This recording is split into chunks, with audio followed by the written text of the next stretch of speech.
오늘부터 이제 아브라함 시리즈를 시작합니다. 총 3가지 주제로 아브라함을 나눠서 볼 건데요.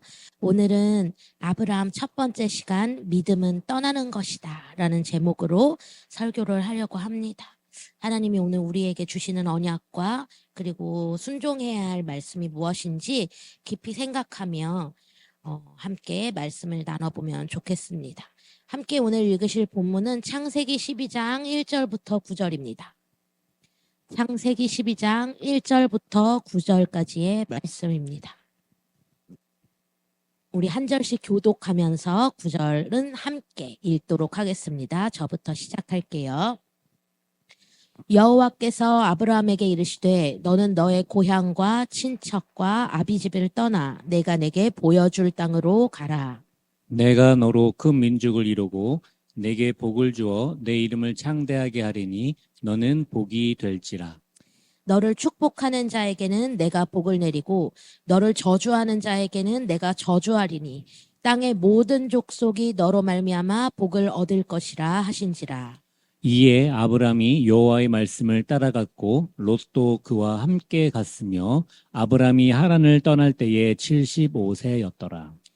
아브라함이 그의 아내 사레와 조카 롯과 하란에서 모은 모든 소유와 얻은 사람들을 이끌고 가나안 땅으로 가려고 떠나서 마침내 가나안 땅에 들어갔더라.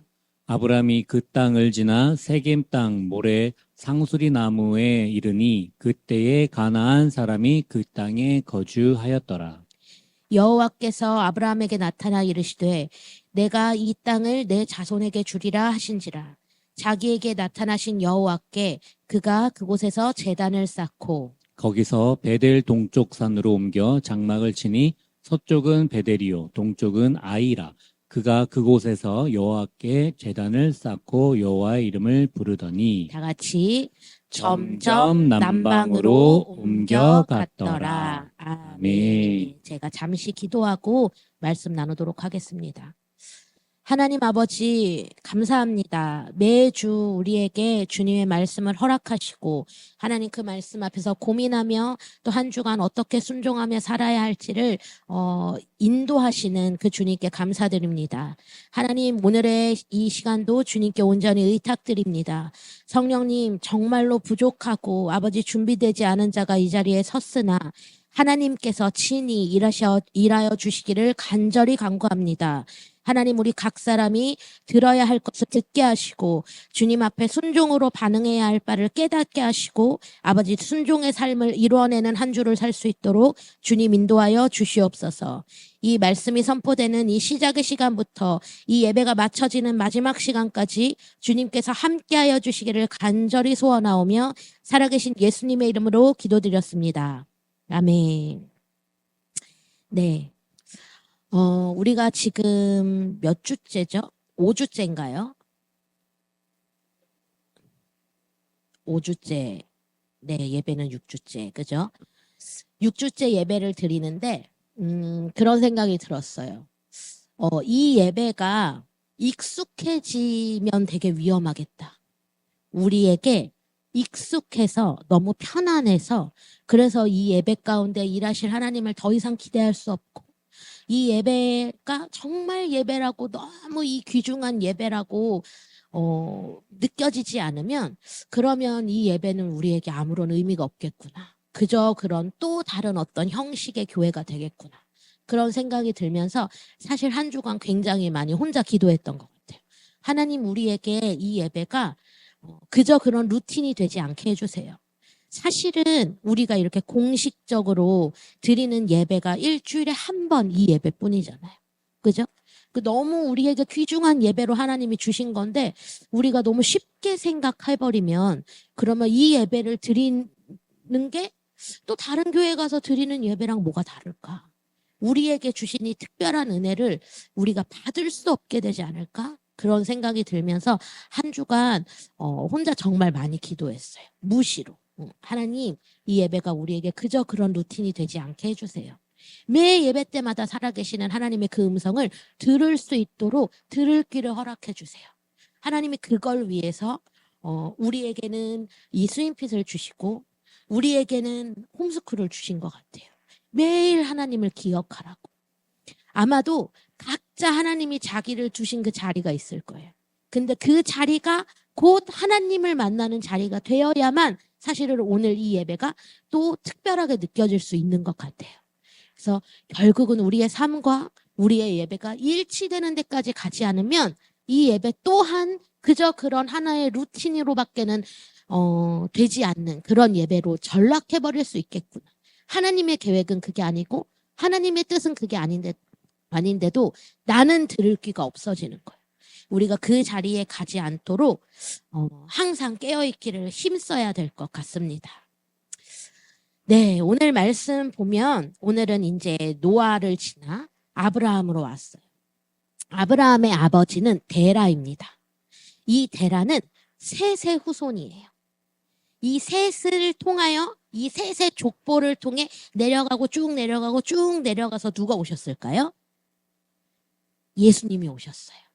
하나님이 가인과 아벨 다음에 아벨이 죽은 다음에 셋을 주시고 셋의 그 아들 노아 그 중에 하나 노아를 통해서 점점 이 족보를 써 내려가시는데 이 셋의 후손 이 셋의 족보가 곧 그리스도가 오시는 그 그리스도의 족보예요. 근데 그 중에 지금 데라가 있고 그 아들로 아브라함이 있는 거예요. 아브라함의 부모에 대해서는 거의 알려진 바가 없어요. 그 유대 전승 미드라시라고 하는 유대 전승이 있는데 그 유대 전승의 기록에는 데라가 우상을 만드는 직업을 가졌다고 써 있어요. 그러니까 데라는 하나님을 믿는 사람이 아니었어요. 아브라함의 아버지인데 불신자였던 거예요. 근데 그냥 불신자 정도가 아니라 우상을 숭배하는 사람이었어요. 근데 그거는 유대 전승일 뿐이고 성경이 정확하니까 그럼 성경에서 뭐라고 말하시냐? 봤더니 여호수아 24장 2절에 이렇게 이야기해요. 여호수아가 모든 백성에게 이르되 이스라엘의 하나님 여호와께서 이같이 말씀하시기를 옛적에 너희의 조상들 곧 아브라함의 아버지 나홀의 아버지 데라가 강 저쪽에 거주하며 이게 이제 오늘 나올 우르 땅을 얘기하는 거거든요.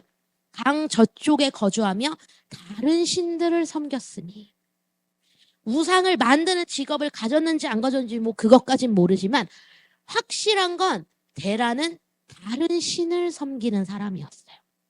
하나님을 믿는 사람이 아니었어요. 데라가 우상 숭배자였다는 거예요. 그런 데라에게서 하나님은 아브라함을 선택하셔서 언약의 백성으로 부르셨습니다. 그리고 아직까지는 아브라함이지만 이후에 가면 아브라함을 아브라함으로 이름을 완전히 바꿔버리세요. 아브람이란 얘기는 그냥 큰 아버지란 뜻이거든요. 근데 아브라함은 열국의 아비라는 뜻이에요. 하나님이 아브람에서 아브라함으로 바꾸신 거예요. 그 이름을 통해서 아브라함에게 분명한 언약을 주셨어요. 원래 아브라함이 지냈던 곳은 우르라는 곳이에요. 우르는 도시예요. 서울 같은. 근데 이 도시가 어떤 도시였냐면 당시 최고의 문명 도시였어요. 그게 어떻게 되냐면 학자들이 이렇게 얘기해요. 우르라는 땅은 첫 번째 계획적으로 조성된 도시다. 두 번째 이미 그때 벽돌로 지은 집이 있었대요. 그리고 세 번째 상하수도 시설을 만들었대요. 네 번째 활발한 무역이 일어났던 곳이고 다섯 번째 이미 문자, 쐐기 문자를 사용했고 여섯 번째 법도 있고 행정도 있었고 일곱 번째 그들의 문화 수준이 이미 되게 높은 수준이었대요. 그러니까 아브라함 때면 기원전 2000년경이거든요. 그러니까 예수님이 오시기 2000년 전인데 이미 도시가 생각보다 많이 발달했던 굉장히 문명이 발달했던 곳이었던 거예요. 또한 이 우르는 우상 숭배의 중심지였습니다. 당시 이 우르는 달의 신 난나라고 하는 달의 신을 섬기는 도시였어요. 그래서 이 도시 중심에 거대한 신전이 있었는데 이 거대한 신전을 중심으로 제사, 경제, 정치, 문화의 모든 것이 이루어졌어요. 그러니까 하나님이 아브라함한테 떠나라 했던 그 떠나야 했던 곳은 그저 그런 어떤 시골의 한 구석이 아니었어요. 아주 작은 어떤 동네 하나가 아니었던 거예요. 익숙하고 안정적이고 부유하고 편리하고 많은 것들을 누리던 땅이었던 거예요. 또 본질적으로는 우상숭배의 근원지였던 거예요. 하나님이 그 우상숭배의 근원지였던 그곳에서 익숙하고 안정적이고 부유하고 편리했던 그곳에서 하나님이 여기를 떠나 이제는 내가 너에게 줄 언약의 땅으로 가라 라고 지금 명령하고 계신 거예요. 이거를 아브라함이 사실은 먼저 받았던 것 같아요. 그게 히브리서에 나와 있거든요. 이 순서를 보면요.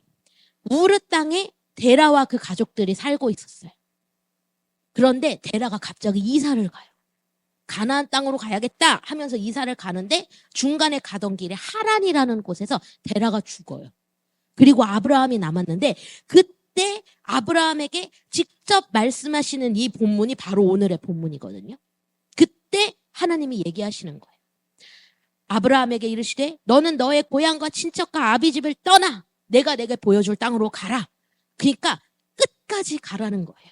데라는 하란에서 멈췄어요. 죽었어요. 그죠? 그러니까 온 가족이 다 같이 이 하란 땅에서 멈췄겠죠? 그랬는데 하나님이 거기서 멈추지 말고 끝까지 가라고 아브라함에게 한 번 더 언약의 말씀을 주시는 거예요. 그래서 지금 이 아브라함이 이 가나안 땅까지 지금 이제 옮겨야 하는 그 시작점에 있는 거예요. 그런데 지금 이 옮겨야 하는 그곳이 그저 그런 어떤 나 그냥 시골 한 구석에서 목동이나 하고 있던 그 정도의 땅이 아니라 굉장히 발달된, 굉장히 살기 좋은, 굉장히 배울 것이 많은, 굉장히 누릴 것도 많은 아브라함이 부자였거든요. 굉장히 돈도 벌 수 있는, 내가 가진 것이 많은 그 땅에서 하나님이 약속의 땅으로 떠나라 지금 이렇게 말씀하신 거예요. 그건 다시 말하면 너 지금 네가 누리고 있는 것들 그것들을 뒤로 하고 이것들이 더 이상 나에게 가치 없습니다 라고 고백하고 나의 언약을 더 가치 있게 여기는 순종을 너 할 수 있겠니? 라고 하나님이 물으신 거예요. 이 아브라함을 선택하신 것은 아브라함이 잘나서가 아니에요. 이건 하나님의 주권적인 선택이었어요. 그저 하나님의 선택으로 아브라함은 무조건적인 언약의 상속인이 된 거예요. 아브라함이 그런 선택을 받을만 해서가 아니었어요. 오늘 우리가 읽은 이 본문은 하나님이 아브라함을 부르시는 언약이 선포된 본문이에요. 하나님이 뭐라고 얘기하시냐면 아브라함을 축복하는 자는 복을 받고 저주하는 자는 저주를 받고 땅의 모든 족속이 아브라함으로 말미암아 복을 받을 것이라고 말하세요. 이 복이 뭘까요, 과연? 아브라함을 통해서 모든 족속이 받게 될 이 복이 뭘까요? 예.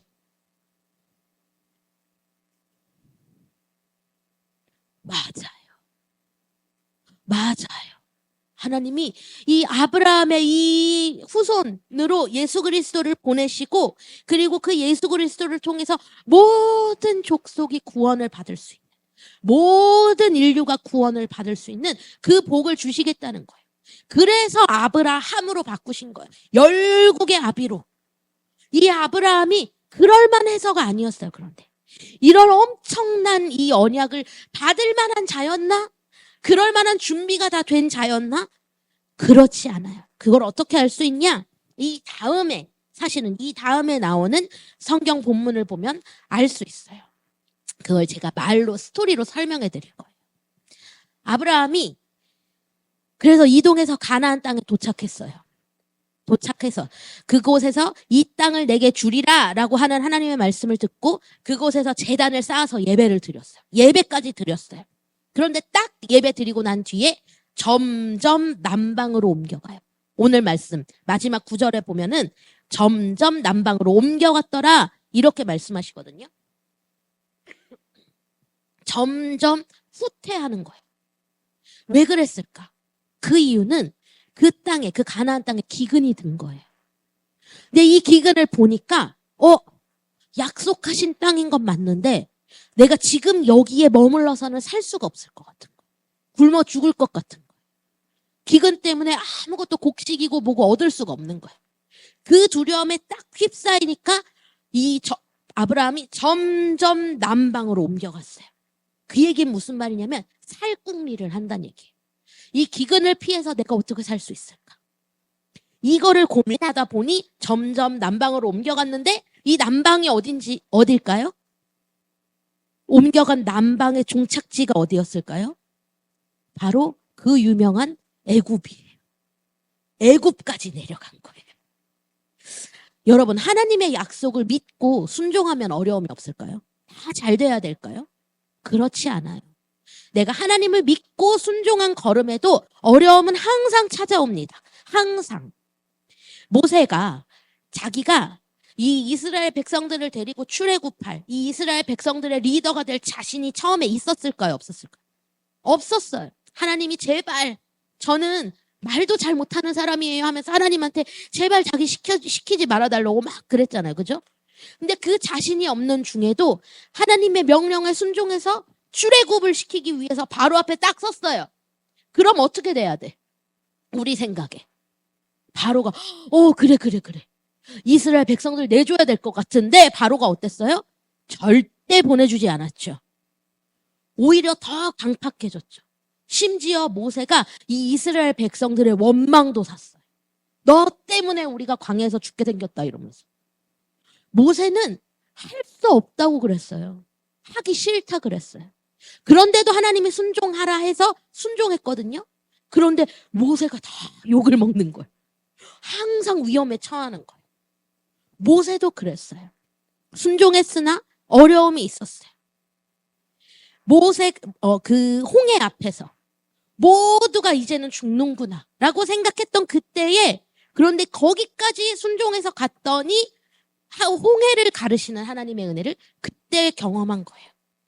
출애굽기 14장 13절 14절에 보니까 모세가 백성에게 이르되 너희는 두려워하지 말고 가만히 서서 여호와께서 오늘 너희를 위하여 행하시는 구원을 보라. 너희가 오늘 본 애굽 사람을 영원히 다시 보지 아니하리라. 여호와께서 너희를 위하여 싸우시리니 너희는 가만히 있을지니라. 뭐라고 얘기해요? 가만히 있어라. 죽을 것 같이 가만히 있어라. 하나님이 하시는 걸 보라고 얘기해요. 어렵고 힘든 상황에서도 여러분 끝까지 하나님을 믿고 그 자리에 있으면 그 상황을 주관하시는 하나님의 능력을 경험하게 됩니다. 고난 가운데 하나님의 능력이 나타납니다. 한 가지만 안 하면 돼요. 그게 뭘까요? 응? 우상숭배? 뭘까요?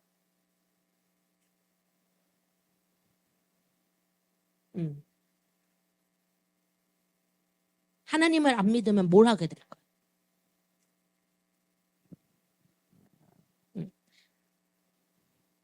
그 죄가 뭘까요? 높아져서 어떻게 하죠? 맞아요.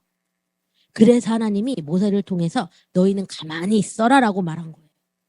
어렵고 힘들고 두려운 상황이 와요. 그때 내 생각과 내 뜻대로 움직이면 내 방법의 결과가 와요. 그렇지만 그곳에서 가만히 우리를 위해서 싸우시는 여호와 하나님을 끝까지 믿고 의지하면 하나님의 일하심을 보게 돼요. 근데 우리는 대부분 그 자리에서 실패하는 거예요. 그 지점에서 실패하는 거예요. 아브라함도 그랬습니다. 다시 아브라함으로 돌아와서 아브라함도 그랬어요. 이 기근이라는 문제가 나타났어요. 그죠? 가나안 땅으로 기껏 약속을 붙잡고 잘 사는 땅에서 나와갖고 가나안 땅 심지어 가나안 족속들이 있는 그 땅에 이사 왔는데 딱 갔는데 기근이라는 문제가 터진 거예요. 그랬더니 이 아브라함이 어떻게 했어요? 애굽으로 내려갔어요. 그리고 애굽에 딱 다다르자 또 다른 문제가 나타나요. 봤는데 사라가 너무 예쁜 거예요. 자기 아내 사레가 너무 예쁜 거예요. 아브라함이 얼마나 겁쟁이였는지요. 사례가 너무 예뻐서 사례를 가지려고 하는 남성들한테 자기가 죽임을 당할 것 같았어요. 그래서 뭐라 그랬냐면, 사례, 너 가서 내 와이프라고 하지 마. 내 아내라고 하지 마. 너 내 누이라고 해. 근데 이게 반은 맞거든요. 사례가 실제로 이복 누이였어요. 근데 반은 틀렸죠. 그러니까 거짓말을 한 거예요. 자기는 거짓말 아닌 것처럼 생각했겠지만 사실은 거짓말인 거예요. 어디 가서 내 와이프라고 하지 마. 나 죽을지도 몰라. 진짜 그렇게 얘기해요. 창세기 12장 13절에 보니까요. 잘 들어보세요. 원하건대 그대는 사례, 그대는 나의 누이라 하라. 그러면 내가 그대로 말미암아 안전하고 내 목숨이 그대로 말미암아 보존되리라. 이게 열국의 아비 입에서 나올 말이냐고요. 응? 야, 사례, 내 와이프라고 하면 내가 죽을지도 모르거든. 그러니까 내 누이라고 거짓말해. 알았지? 그럼 네가 그렇게 말하면 내가 살 거야. 너가 그렇게 말하면 내 목숨이 보존될 것 같아. 이게 열국의 아비 입에서 나올 말이냐고요. 응? 너무 치사하죠. 그죠? 정말 치사한 발언인 거예요. 자신의 아내에게 거짓말을 시키고 그로 말미암아 내가 안전하고 내 목숨 부지하기를 지금 원하고 있는 거예요. 그리고 실제로 애굽에 딱 들어갔는데 진짜 애굽 사람들이 사례의 아름다움을 보고 막 바로 앞에서 칭찬했더니 바로가 데려와봐 했어요. 그리고 정말로 바로가 막 사례한테 반해갖고 사례를 데려간 거예요.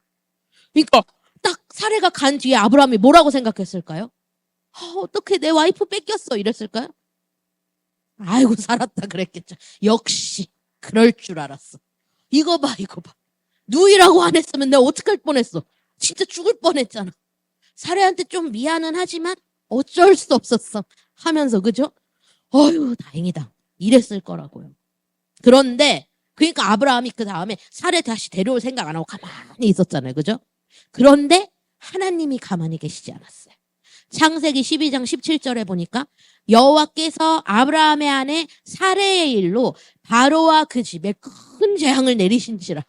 하나님이 사례를 다시 데려올 생각을 안 하니까 하나님이 직접 바로를 혼내신 거예요. 근데 바로는 얼마나 억울해요. 영문도 몰라. 사례가 아브라함의 아내인 줄 알았냐고요. 아브라함이 누이라고 해서 데려왔는데 당당하게 벌은 바로가 다 받은 거예요. 그뿐인 줄 알아요? 이 바로가 이 아브라함을 후대했다고요. 너의 누이를 나의 와이프로 줘라 하면서 막 양하고 낙타하고 막 나귀하고 막 이런 거를 막 엄청 많이 줘가지고 바로 지금 이 아브라함이 그 덕에 엄청 심지어 부자가 됐단 말이에요. 그러니까 바로는 줄 거 다 주고 벌은 다 받고 나중에 이게 무슨 일이야 알고 보니까 아브라함의 아내였던 거야. 사례가. 그래갖고 바로가 너 왜 이랬냐? 왜 나한테 거짓말했냐? 빨리 데려가라. 무슨 재앙을 당했는지는 모르겠는데 막 아주 헐레벌떡 사례를 다시 돌려줬는데 사례 돌려주면서 준 거 다시 가져왔다 안 가져왔다? 안 가져왔어요. 바로가 그냥 다 줘버렸어요. 자기가 줬던 거 플러스 사례까지 다 줘버린 거예요. 그 바로가 제일 억울한 사건이에요. 성경에서 아마 유일할걸요. 바로가 억울한 사건. 사례를 그렇게 보낸 것이 하나님의 뜻이 아니었다는 것을 이 과정을 통해서 아브라함에게 분명히 보여주신 거예요. 동시에 하나님이 얼마나 선하시고 신실하신 하나님이냐면요. 아브라함의 두려움을 해결해 주신 거예요. 아브라함의 약함을 아시고 아브라함을 도우시고 또 모든 문제의 답은 오로지 하나님께만 있다는 것을 친히 나타내서 보여주셨어요. 그리고 이 사건을 통해 아브라함을 향한 하나님의 약속이 얼마나 하나님의 신실하심에 바탕을 두고 있는 것인지를 보여주셨습니다. 아브라함의 잘못으로 바로가 재앙을 당했는데 아브라함은 바로에게서 받은 것들로 많은 재산을 얻고 거기에 사례까지 돌려받은 거예요. 그러니까 하나님이 아브라함을 부르시고 아브라함에게 이 약속을 주신 것이 아브라함이 그럴만해서다 아니다? 아니라는 거예요. 아브라함은 이렇게 겁쟁이였던 거예요. 내가 죽을까 봐. 와이프도 바로한테 보내버리는, 내가 죽을까 봐. 이런 사람이었다고요. 근데 이게 단 줄 아세요? 이 사건 이후로 20년이 또 지났어요. 그 사이에 아브라함이 무슨 일을 했냐면 롯하고 헤어졌어요. 롯하고 헤어지고 하나님의 언약을 또 받았고요. 할례도 받았고요. 그리고 하나님과 교제했고요. 관계가 있었고요. 심지어 소돔을 위해 중보기도 했던 그 사건도 다 지난 후예요. 20년이 지났어요. 그런데 이번에는요. 그랄 땅에 갔어요. 아브라함이. 그랄 땅에 가서 아비멜렉을 만났는데 아비멜렉 앞에서 또 똑같은 실수를 하는 거예요. 응? 또 무서운 거예요. 이 아비멜렉. 사례가 너무 예뻐서 큰일 났네. 이 아비멜렉한테 내가 죽임당하면 어떡하지? 그리고 또 똑같이 아비멜렉한테 보냈어요. 사례를. 근데 이번에는 하나님이 아비멜렉의 꿈에 찾아가셨어요. 그래서 막 혼내셨어요. 그래갖고 아비멜렉이 또 화들짝 놀래가지고 사라를 다시 보냈어요. 그러니까 하나님은 사라는 매번 보호하시고 이 억울한 사람은 매번 혼나고 아브라함한테 매번 보여주는 거예요. 그죠? 이 아브라함이 아비멜렉한테 책만 받았어. 너 왜 또 거짓말했냐? 이러면서. 그리고 도리어 아비멜렉에게서 너무 재밌어. 사례만 받은 게 아니라 재물도 같이 받아요. 막 돈이고 뭐고 다 줘가면서 빨리 가져가. 그래갖고 아브라함이 또 부자가 된 거예요. 잘못만 하고 계속 부자가 되고 있어. 그죠? 하나님의 이 아브라함을 향한 언약은 아브라함이 그런 언약을 받을 만해서 주신 게 아니었어요. 아브라함도 같은 실수를 반복하고 두려움에 휩싸여서 자기 방법을 선택하는 오늘 우리와 다를 바 없는 사람이었어요. 그러나 하나님이 우리와 다르신 거예요. 하나님은 신실하신 거예요. 애초에 나가 어떤 사람이냐, 내가 어떤 사람이냐, 그것이 기반이 되어 있는 언약이 아니었어요. 하나님은 당신의 신실함으로 나의 어떠함과는 상관없이 하나님의 언약을 이루어 가시는 거예요. 우리가 자기 생각과 자기 감정에 휩싸여서 길을 잃고 헤맬 때에도 하나님이 친히 모든 상황과 나를 다스리시고 언약을 이룰 자로 만들어 가고 계신 거예요. 그럼 아브라함은 뭘 했냐? 한 가지를 했어요. 뭘 했을까요? 어떤 순종을 했을까요?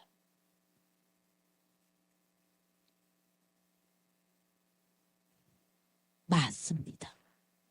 그죠? 한 걸음을 뛰는 순종을 했을 뿐입니다. 그 한 걸음을 뛰는 그 순간에도 아브라함이 온전한 존재는 아니었어요. 그냥 다만 눈앞에 하나님이 명하신 떠나라 라고 하신 말씀을 명확하게 붙잡았을 뿐이에요. 그때도 하나님은 아브라함을 아브람이라고 부르시지 아브라함이라고 부르지 않으세요. 그런데 그 순종을 받으시고 하나님은 그때부터 발을 뗀 그 순간부터 아브라함을 아브라함으로 만들어 가시기 시작하는 겁니다. 그래서 아브라함이 되려면 하나님의 언약의 말씀을 붙잡고 먼저 떠나는 것에 순종해야 됩니다. 다시 한번 창세기 12장 1절 우리 함께 읽어볼까요? 창세기 12장 1절입니다. 우리 함께 한 목소리로 읽어보겠습니다. 시작. 여호와께서 아브라함에게 이르시되 너는 너의 고향과 친척과 아버지의 집을 떠나 내가 내게 보여줄 땅으로 가라. 아멘. 아브라함이 떠났습니다. 이 말씀을 듣고. 그런데 아브라함이 떠난 곳은 어떤 곳이었다고요? 여기 보니까 1절에 고향, 또 친척, 또 집. 고향, 친척, 아버지의 집. 거기에 수많은 친척들도 있었던 거예요. 내 가족들이 다 있었던 거예요. 그런데 그 고향과 같은 그 땅에서 너희 친척도 다 떠나고 너가 살던 그 아버지의 좋은 집도 떠나서 이제 내가 너에게 보여줄 땅으로 가. 이렇게 말씀하신 거예요. 오늘 우리가 떠나야 하는 곳은 나의 고향, 나의 친척, 나의 아버지의 집입니다. 다시 말해서 나의 안락함, 나의 안정, 나의 익숙함, 나의 편안함, 나의 부요함에서 떠나야 한다는 것입니다. 우상숭배의 자리에서 떠나야 한다는 것입니다. 이 모든 것이 아브라함에게 있어서 우르 땅이었어요. 떠나고 나니 이제 나의 부족한 모습이 보이는 거예요. 내가 누렸던 그 모든 것들을 뒤로 하고 아무것도 없는 그 땅으로 한 발짝 뛰고 나니까 그때부터 아무것도 없는 상황 속에서 나의 본 모습이 드러나기 시작하는 거예요. 불안함과 두려움 속에서 흔들리는 믿음을 가진 나 자신이 보입니다.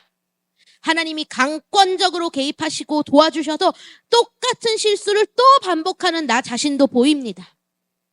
잘 나아가는 듯 하다가도 어느 순간 쉽사리 내 생각을 뛰어넘지 못하고 하나님의 뜻보다 내 뜻을 선택해버리는 나의 모습이 보입니다. 떠나니 보이는 것입니다. 떠나니. 그리고 하나님은 그런 나의 부족함을 드러내시며 언약의 백성으로 열국의 아비로 만들어 가시기 시작합니다. 내가 아니라 하나님이 친히 그 언약을 이루어 가시는 것입니다. 아브라함이 여러 실수를 했어요. 그죠? 근데 그래서 아브라함이 그 그리스도의 족보에서 잘렸나요? 예수님이 다른 족보에서 오셨나요? 아니죠. 하나님이 신실하게 아브라함을 끝까지 만들어 가셔서 그 후손에서 예수 그리스도가 나시는 그 하나님의 엄청 원대한 그 구원의 계획을 이루신 거예요. 하나님이 이루신 거예요. 만들어 가시는 분은 하나님이십니다. 이루시는 분도 하나님이십니다. 내가 해야 할 한 가지는 떠나는 것입니다. 나의 우르를 떠나 믿음의 여정을 시작하는 것입니다.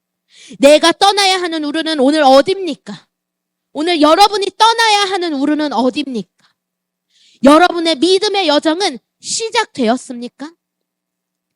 만드시고 이루어 가실 하나님을 믿고 믿음의 여정을 시작해 봅시다.